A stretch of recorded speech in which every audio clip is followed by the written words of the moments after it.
नमस्कार मित्रों, मैं प्रशांत श्रीवास्तव आप सबका अपने YouTube चैनल श्री प्रशांत एस्ट्रोलॉजी में हार्दिक स्वागत करता हूं।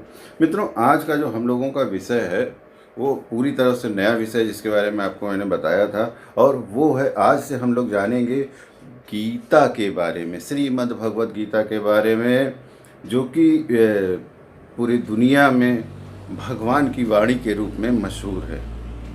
और श्रीमद् भगवद गीता में क्या है, भगवान श्री जवाब देते हैं किसका?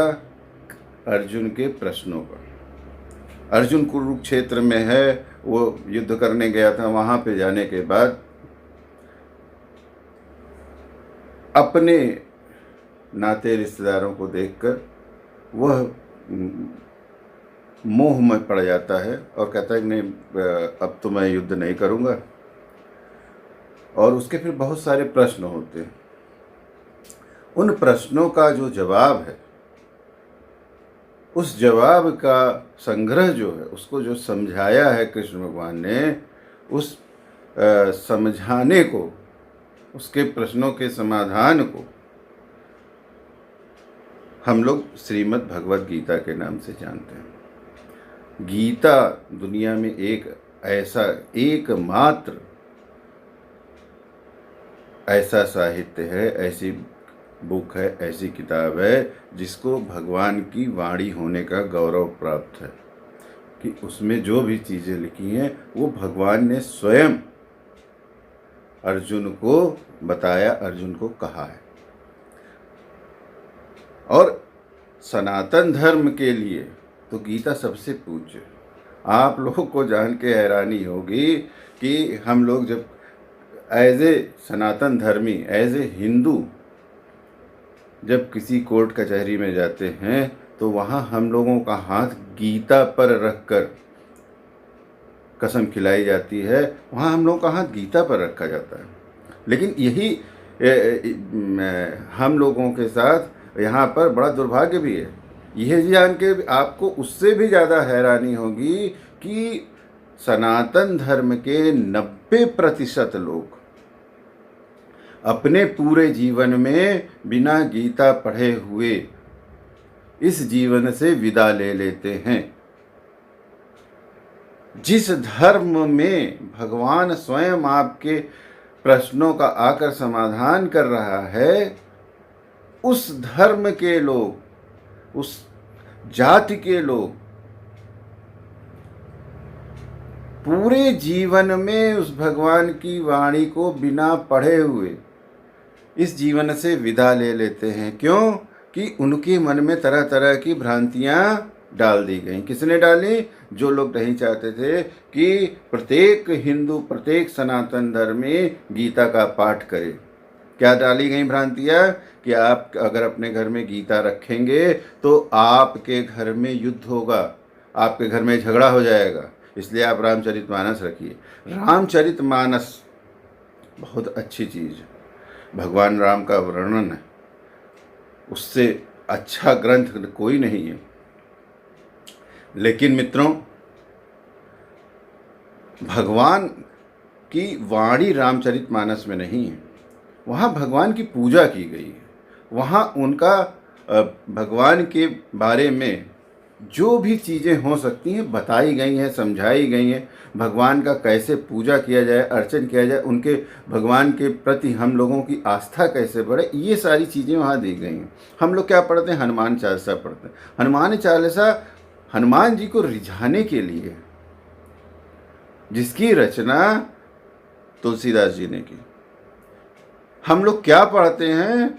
हम लोग पढ़ते हैं ओम जय जगदीश हरे आरती, जो कि अभी कुछ दिन पहले लिखी गई है।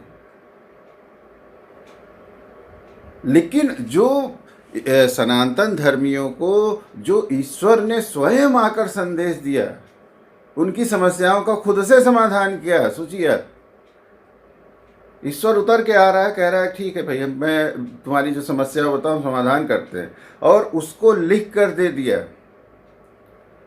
कि भाई ये हो गया आपकी समस्याओं का समाधान का एक पूरा ये। जैसे कि अब ईश्वर ने हमको आपको बनाया,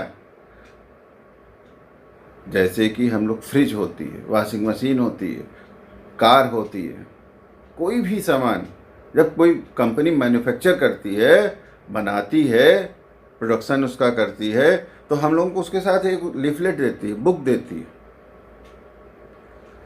कि इसको कैसे जो है चलाना है, मैनुअल जिसको आप कहते हैं। तो जब भगवान ने इंसान बनाया तो उसका भी मैनुअल देना था ना। तो वो भगवत गीता एक मैनुअल है कि इंसान को किस तरह करना चाहिए,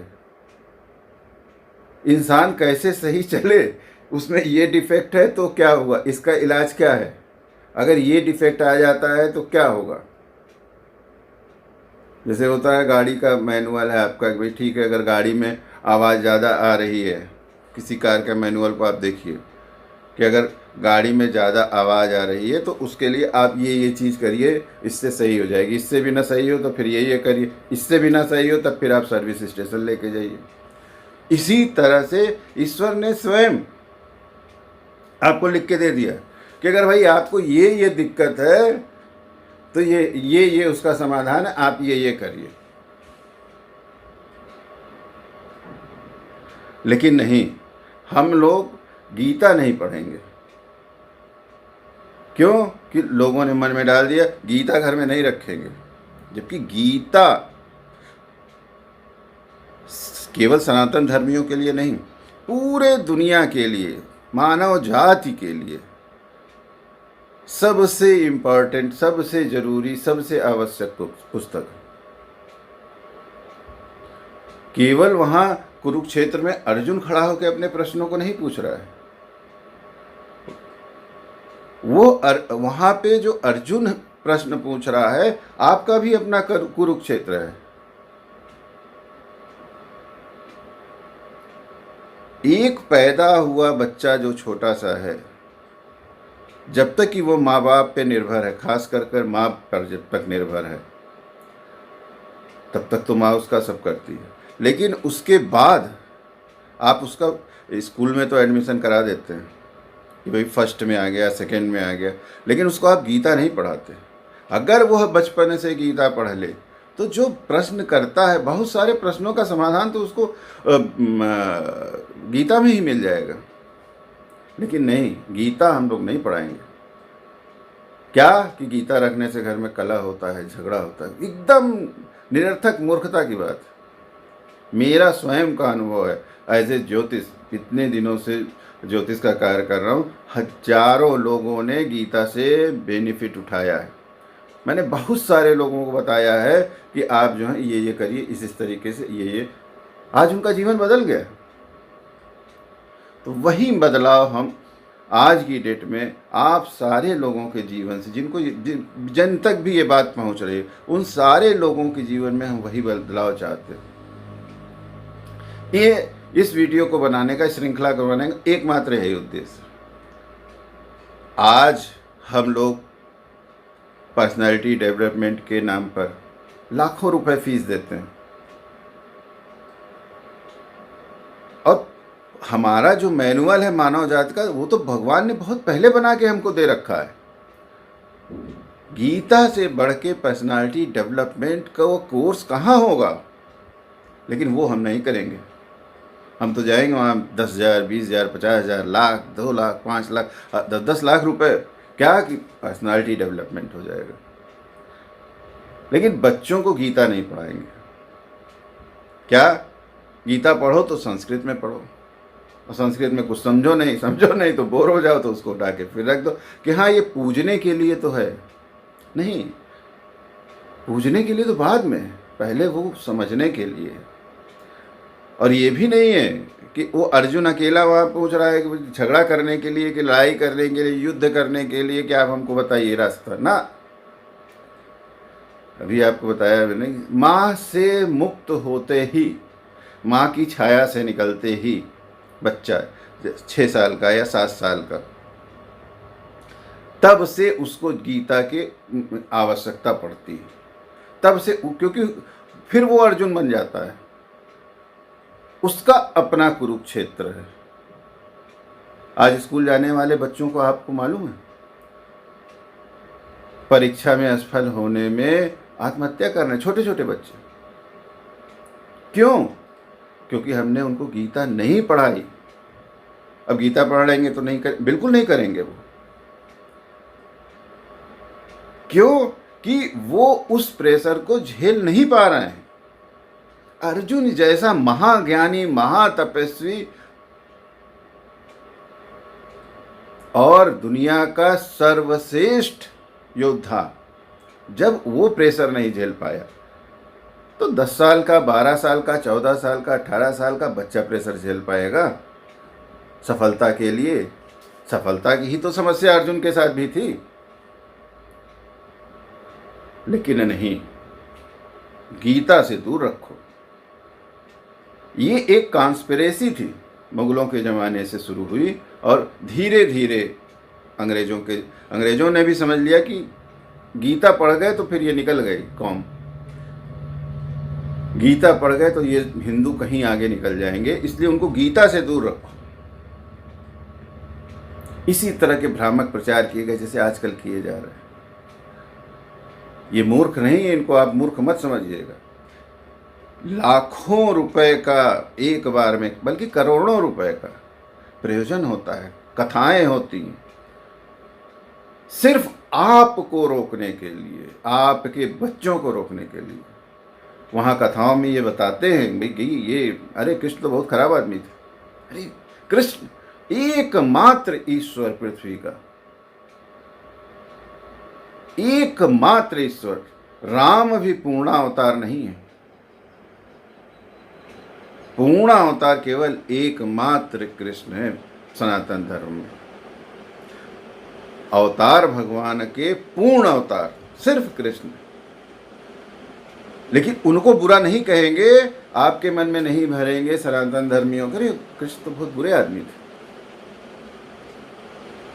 तो आप कृष्ण से दूर नहीं होंगे। कृष्ण से दूर नहीं होंगे तो आप बर्बाद नहीं होंगे, और आपको अपनी बर्बादी बहुत प्यारी। तो मित्रों, मेरी आप सब लोगों को सलाह है कि इस पूरी श्रृंखला को आप सुनिए, समझिए और अपने दिमाग से उस पर मनन करिए। हर आदमी की सोचने की शक्ति, एनालिसिस करने की शक्ति एक नहीं होती, लेकिन मेरा प्रयास होगा।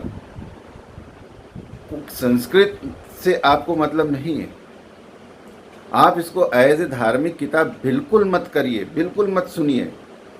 आप बस ये मानिए कि आप अर्जुन हैं, आपका अपना कुरुक्षेत्र। और ये नहीं है अरे क्या कहते हैं आपका कोई महिला कहती है अरे मेरा क्या है, मेरे पास क्या प्रयोजन है, मेरा तो सुबह से उठ के घर के कामों में समय निकलता है, शाम को सो जाती हूँ, मेरा तो जीवन इस तरह बीत रहा, मेरे कौन सा कुरुक्षेत्र। आपका कुरुक्षेत्र ज़्यादा बड़ा है आपके पति से। आपके पति का क्या काम है? सिर्फ एक पैसा ही कमाना है ना, परिवार को रखना, परिवार की देखभाल करना है।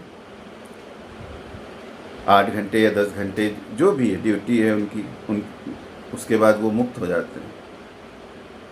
लेकिन आप मुक्त नहीं होती हैं। सुबह 6 बजे, 5 बजे, 8 बजे, 9 बजे जब भी आप उठती हैं, तब से लेकर रात में आखिरी व्यक्ति के सोने तक सोने के बाद भी आपका कार्य, आपके कर्म चालू रहते हैं। इसलिए महिलाएं इस चीज को अवश्य देखें। इसीलिए महिलाएं ज़्यादा श्रेष्ठ हैं, इसीलिए महिलाएं वंदनीय। आप महिलाएं क्यों वंदनीय हैं? वो महिलाओं में मेरी माँ हो या मेरी पत्नी या मेरी बेटी, वो जीवन में जो परिवार के लिए करती हैं वो एक पुरुष कभी नहीं कर पाता है। इसीलिए हमारे हिंदू धर्म में, इसीलिए सनातन धर्म में महिलाओं को श्रेष्ठ कहा गया, उनकी पूजा करने का आदेश है। तो महिलाओं के लिए, महिलाओं के भी अपने कुरुक्षेत्र हैं, उनके बड़े कुरुक्षेत्र हैं, पुरुषों के तो कम हैं। पुरुषों को तो थोड़ी सी सफलता चाहिए, थोड़े से पैसे चाहिए घर चलाने के लिए, लेकिन महिलाओं के कुरुक्षेत्र बड़े हैं। उनको पति को भी संभालना है, उनको बच्चे को भी संभालना है, उनको नाते रिश्तेदारियों को भी संभालना है, उनको समाज को भी देखना है, किस व्यक्ति से कब क्या करना है, क्या कहना है, किस तरीके से रिश्तों को संभालना है, रिश्तों को निभाना है। तो महिलाओं का कुरुक्षेत्र जो है वो बड़ा है पुरुषों की अपेक्षा। तो ये कथा केवल ये भगवान की वाणी, भगवान के उपदेश केवल पुरुषों के लिए नहीं है कि महिलाएं कहें हमारे लिए क्या है, हम तो घर में रहते। नहीं, आपके लिए ज़्यादा है, क्योंकि आपके पास ज़्यादा प्रश्न है। आपको परिवार से भी साधनी है, बच्चों के साथ भी एडजस्ट करना है, पति के साथ भी एडजस्ट करना, पति को संभालना भी है। आपके प्रश्न ज़्यादा हैं, घर भी चलाना है, पैसे की भी देखनी है व्यवस्था कि कहाँ कितना खर्च करें, कि कैसे भविष्य का भी देखना है। तो सबके अपने अपने कुरुक्षेत्र है, सबके अपने अपने प्रश्न हैं। और गीता की उपयोगिता क्या है कि वो सारे प्रश्नों के, एक बच्चा जो स्कूल जाने वाला है उसके प्रश्नों के जवाब भी गीता में है, और जो एक प्रधानमंत्री किसी देश का है जिसको पूरा देश संभालना है उसके प्रश्नों के जवाब भी गीता में हैं। ये है गीता, इसलिए गीता ईश्वरीय हो जाती है। तो मित्रों, आज हम लोग जैसे कि मैंने बताया लाखों रुपया खर्च कर रहे हैं, पर्सनालिटी डेवलपमेंट कर रहे हैं। अरे कौन चीज़ की पर्सनालिटी और कौन चीज़ का डेवलपमेंट, ये संस्कार हैं। तो वर्तमान में इस गीता ज्ञान का प्रारंभ हम लोग करते हैं। मित्रों,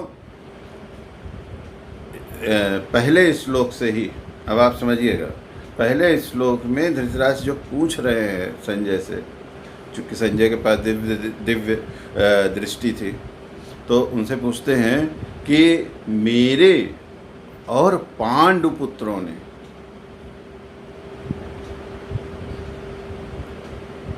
मेरे और पांडु पुत्रों ने कुरुक्षेत्र में क्या किया। मतलब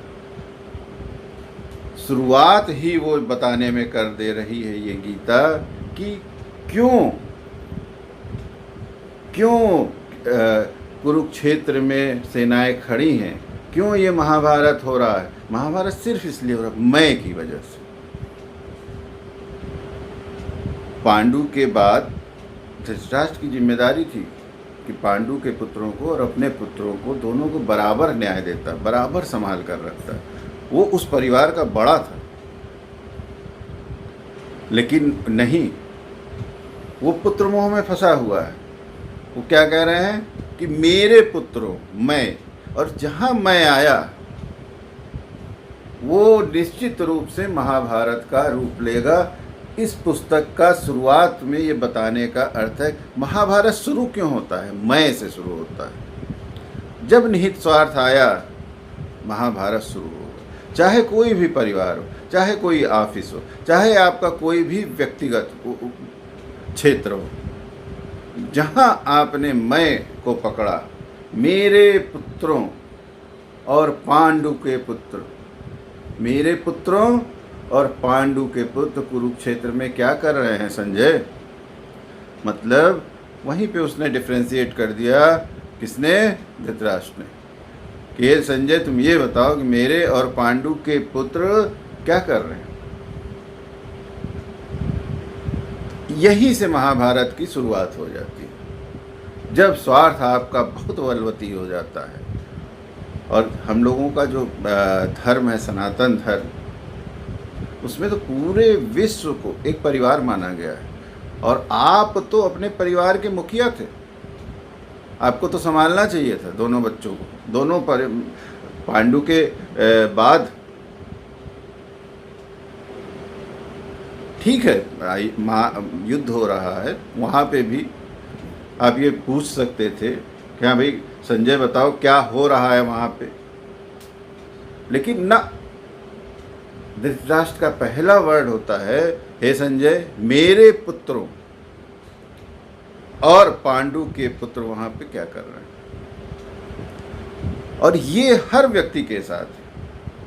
आप अपने घर में जहाँ आपका स्वार्थ हावी हुआ, परिवार टूटने में एक मिनट नहीं लगता, जहाँ आपका स्वार्थ हावी हुआ, जहाँ आपने मैं किया, आप जिस ऑर्गेनाइजेशन में हैं, जिस नौकरी में हैं, जिस स्कूल में हैं, जिस कॉलेज में हैं, नहीं मैं नहीं, हम,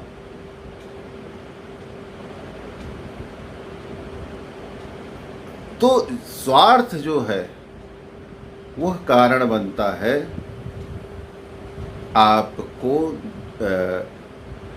किसी भी कुरुक्षेत्र में खड़े होने के लिए। स्वार्थ और मैं और अहम ये कारण बनता है किसी भी व्यक्ति के जीवन में महाभारत शुरू होने के लिए। तो जो पहला सेंटेंस है धृतराष्ट्र जी का, वही बता देता है कि महाभारत की शुरुआत क्यों। तो हम लोगों को क्या करना है कि अपने जीवन से इस मैं को दूर करना है। जैसे बहुत सी महिलाएं होती हैं संयुक्त परिवार में कि वो 4 बच्चे अगर हैं सबके, उसके भाई के भी या उनके भी चारों, तो उसमें उन्होंने अपने बच्चे को एक रोटी ज़्यादा दे दी या ज़्यादा घी डाल दिया सब दाल में, वही गलत है। वही शुरू हो जाता है, वही पे शुरू होता है क्या, महाभारत।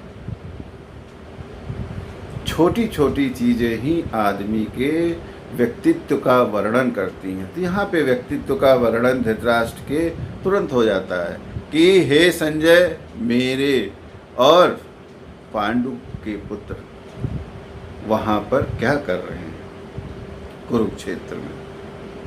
मित्रों, गीता एक ऐसी चीज़ है, इसके एक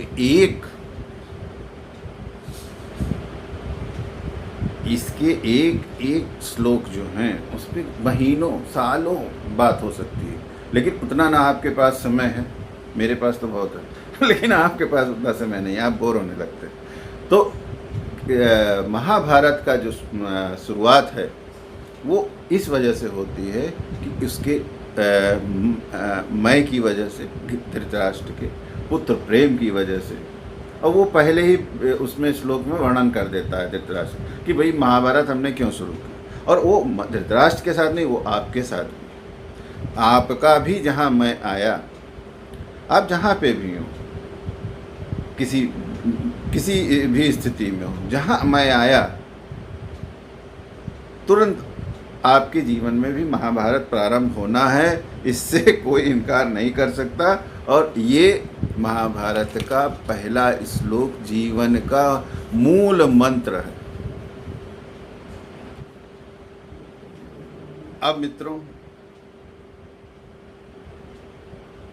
प्रश्न संजय से उन्होंने पूछा तो संजय ने क्या जवाब दिया।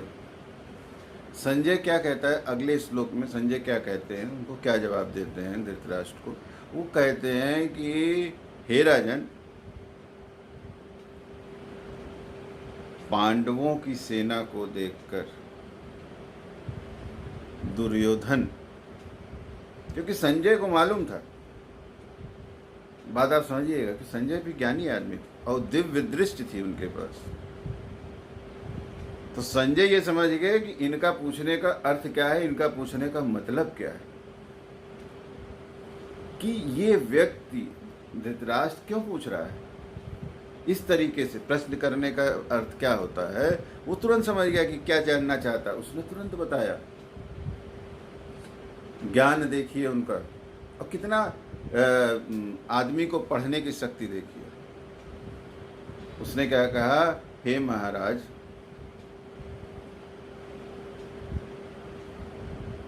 दुर्योधन पांडवों की सेना को देखने के बाद अपने गुरु से जाकर ये शब्द कहते हैं। उनको पता हो गया कि ये दुर्योधन के बारे में पूछ रहा है। धृतराष्ट्र का जो अर्थ मतलब है पूछने का, कुल मिला के ये है कि वो दुर्योधन क्या कर रहे हैं वो पूछने का उनका अर्थ है। उसने सीधे सीधे बता दिया। संजय ज्ञानी आदमी थे और दिव्य दृष्टि थी उनके पास, तो उनके मन की बात समझ गए और उन्होंने बता दिया, हे राजन, दुर्योधन जो है अपने गुरु जी के पास गए, पांडवों की सेना को देखा, अपने गुरु के पास गए और वहाँ जाकर गुरु से उन्होंने ये शब्द कहे। क्या शब्द कहे? क्योंकि उनको मालूम है कि ये पांडव के और उसके बारे में पूछ रहे हैं, कुरुक्षेत्र के बारे में, लेकिन इनका धृतराष्ट्र का पूछने का मूल उद्देश्य ये था कि मेरा पुत्र दुर्योधन क्या कर रहा है, कुल मिला के बात। और उसने उतना ही जवाब दे दिया संजय जी ने। देखिए मैन हैंडलिंग, किस तरीके से लोगों की मन की बात को समझना और अपने राजा की, आज के समय में आप समझ लीजिए इस चीज़ को, जो लोग नौकरी में हैं, एक एक श्लोक महीनों उस पर विचार करने, सालों विचार करने वाला, जीवन भर विचार करी तब भी नहीं खत्म हो। आज आप अगर किसी नौकरी में हैं, किसी व्यवसाय में हैं, आप स्टूडेंट हैं, कुछ भी हैं, किसी के भी अधीन हैं, अधीन का मतलब परतंत्र नहीं, अधीन का मतलब किसी के भी नीचे आप काम कर रहे हैं। जैसे संजय यहाँ धृतराष्ट्र के नीचे था, तो उसको धृतराष्ट्र के मन की बात समझ में आ गई। प्रश्न उन्होंने क्या किया, उसने सीधा बताया, पांडव छोड़ो, सब छोड़ो, पहले बता उनके मन की क्या बात है। तो ये चीज हम लोगों को, कि हमारा अधिकारी क्या चाहता है हमसे, ये बता रही है गीता, कि आपका टीचर आपसे क्या चाहता है। आपका जो क्या कहते हैं, घर में सीनियर पर्सन है, आपसे क्या पूछ रहा है, क्यों पूछ रहा है, जो पूछ रहा है उसके मन के हिसाब से हम उसकी बात का तत्काल सीधा जवाब दे सकते हैं। एक पत्नी भी समझ सकती है मेरा पति हाँ पूछ रहा है, ये जो भी पूछ रहा है, लेकिन इसके पूछने का अर्थ क्या है। संजय ने एकदम एक्यूरेट, उसने पूछा क्या और संजय ने बता दिया क्या, सीधा। उनका प्रश्न क्या होता है धृतराष्ट्र का, पहला शुरुआत क्या होती है गीता की, संजय ये बताओ कि मेरे पुत्रों, मेरे पुत्र समझिएगा, और पांडु के पुत्र वहां क्या कर रहे हैं कुरुक्षेत्र में। तो वो समझ गए संजय जी कि इनका पूछने का अर्थ है दुर्योधन के बारे में पूछ रहे हैं, कुल मिला के बात इतनी है। तो उसने सीधे ये बताया कि महाराज दुर्योधन जो है पांडवों की सेना को देखे और पांडवों की सेना को, खड़ी हुई पांडवों की सेना को देख के विशाल वो अपने गुरु के पास जाकर ये शब्द कहे। शब्द उन्होंने बाद बताया क्या दुर्योधन कह रहा है, पहले बता दिया कि दुर्योधन क्या कर रहा है। ये एक बहुत बड़ा लेसन है हमारे आपके लिए, सबके लिए, कि सामने वाला जो भी हमारा बड़ा व्यक्ति है या छोटा जो भी है, जैसे हमने आप बताया ना कि आपका अधिकारी आपसे क्या पूछ रहा है, आप उसके मंतव्य को समझ लीजिए और उत्तर वही दीजिए जो वो पूछ रहा है। कितनी बड़ी बात है, कितना बड़ा पर्सनालिटी डेवलपमेंट, क्या हो, इससे क्या होगा ज़्यादा, कि आपका टीचर क्या पूछ रहा है उसका मंतव्य समझिए, आपका बॉस क्या पूछ रहा है, आपका पति क्या पूछ रहा है, उसका मंतव्य समझिए कि हाँ ये, हाँ इसका जवाब ये नहीं। पूछ रहा है, आप आए बाएँ जवाब कुछ और दे रहे हैं, तो प्रमोशन होगा, कभी नहीं होगा। पति से निभेगी, कभी नहीं निभेगी। टीचर की नज़र में आप आगे बढ़ेंगे, कभी नहीं बढ़ेंगे। तो प्रश्न को समझना भी एक कला है, और आप प्रश्न को समझ के उसका जवाब जो है तैयार करिए, उसका जवाब दीजिए। जवाब देना बाद में है, पहले आप प्रश्न को ध्यान से समझिए कि इस व्यक्ति का प्रश्न क्या है, क्या पूछ रहा है हमसे, क्या जानना चाहता है। थोड़ा ये वीडियो लंबा हो जाएगा, इसलिए थोड़ा सा धैर्य भी रखिएगा। और आपने ये चीज़ अगर समझ ली तो आप पूरी दुनिया पे राज करेंगे। पहला वर्ड गीता का, आपको सिर्फ यही अगर आपने समझ लिया, पहला श्लोक आपने समझ लिया, तो फिर आपके लिए दुनिया जो है आपने जीत ली।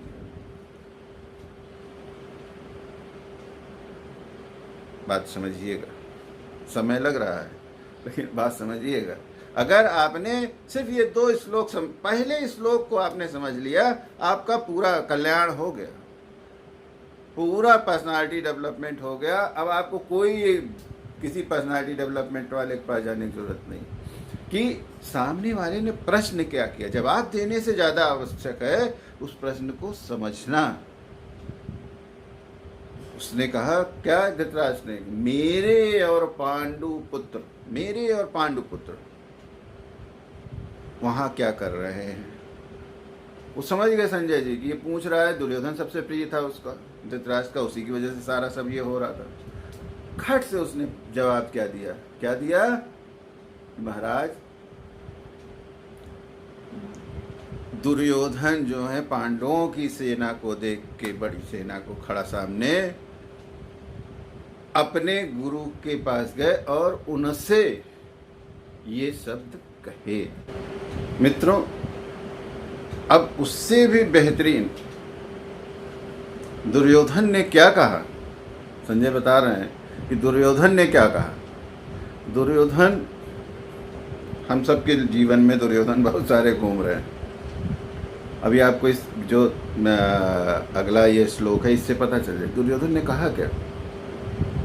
उतर के गया और अपने गुरु के पास और उनसे कहा, देखा पांडवों की सेना को और उनसे क्या कहा। यहाँ भी है, देखिएगा उनसे क्या कहा दुर्योधन ने गुरु से, अपने द्रोणाचार्य से। द्रोणाचार्य एक महान, अर्जुन को बनाने वाला द्रोणाचार्य, उस समय जितने भी क्षत्रिय पुत्र होते थे, राजाओं के पुत्र होते थे, सबको वही शिक्षा देते थे और बिना किसी भेदभाव के। तो उनसे क्या कहता है दुर्योधन, कुटिलता उसकी देखिए, हम लोगों के जीवन में भी है सब दुर्योधन। अभी आप बताएंगे क्या कहता है श्लोक में, गजब की बात। अब उसने क्या कहा, कहा हे गुरुवर, ये देखिए पांडवों की सेना,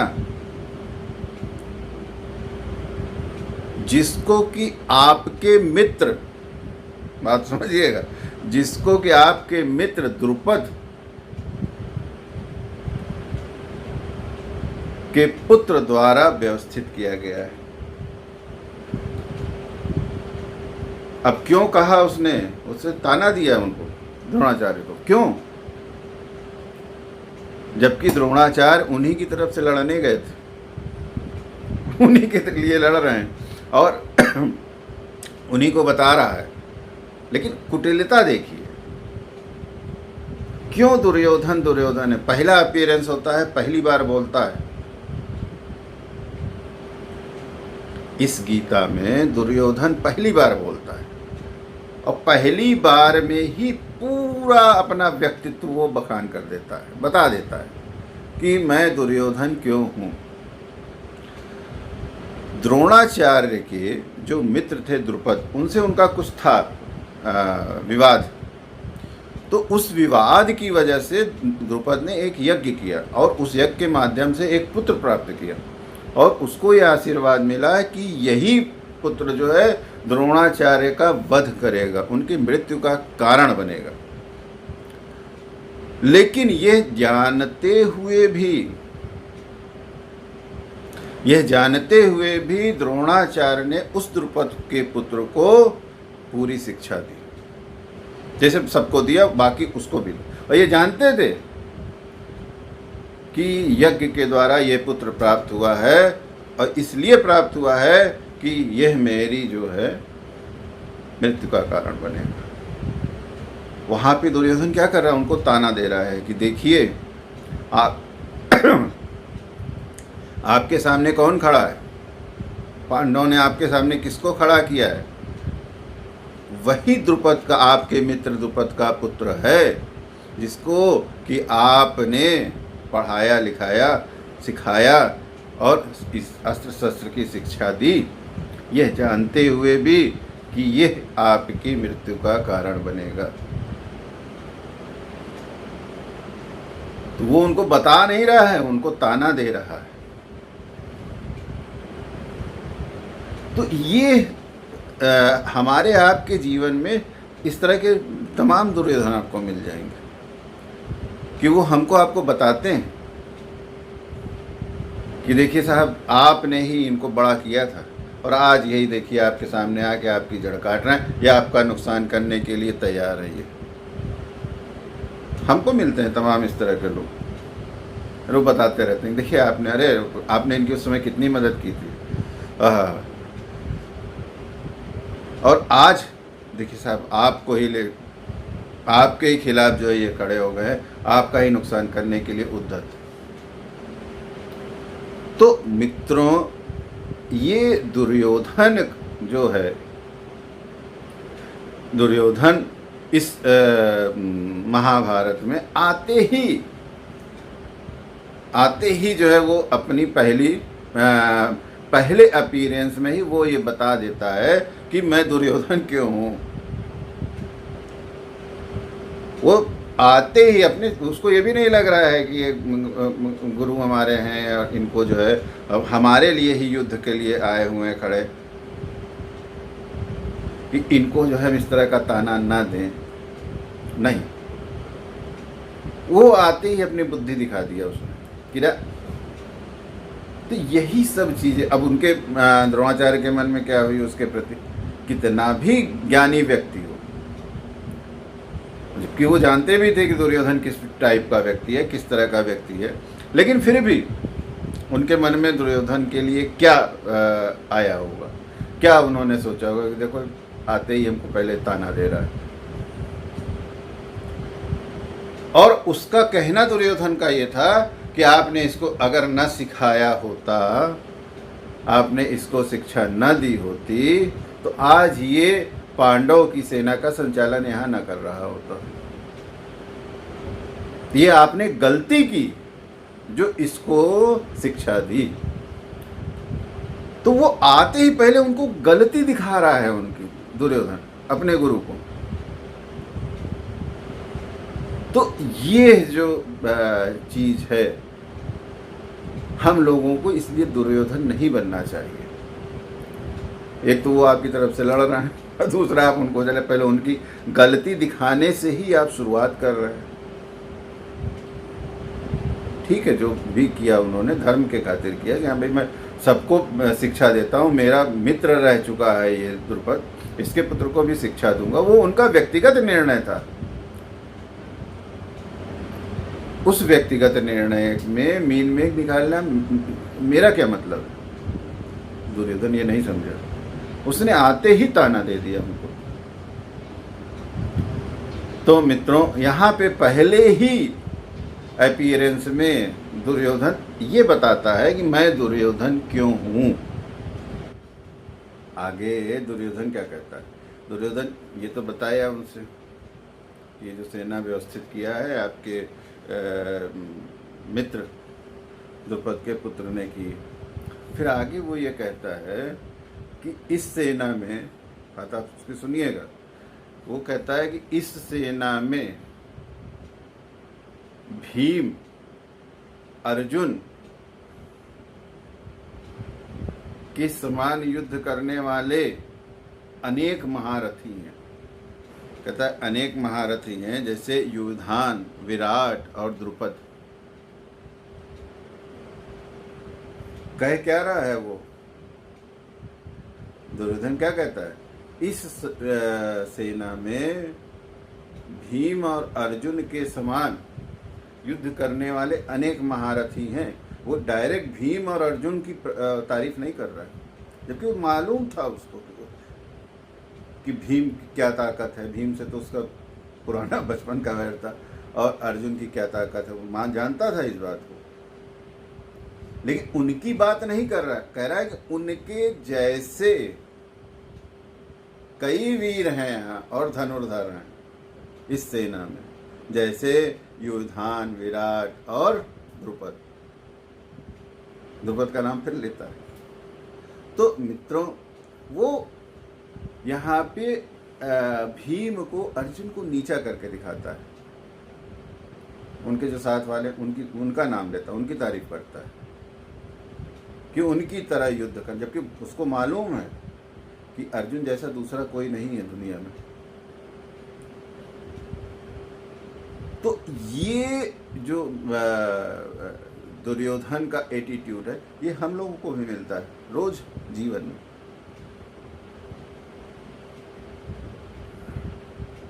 जो जानते हैं कि हाँ ये समर्थ हैं, हमारी तरफ से लड़ रहे हैं, मतलब हमारा फेवर कर रहे हैं, तो उनका नाम नहीं लेंगे। वो जो दूसरे हैं उनका नाम लेंगे कि हाँ इन्हीं की तरह वो भी हैं, डायरेक्ट उनकी तारीफ नहीं करते।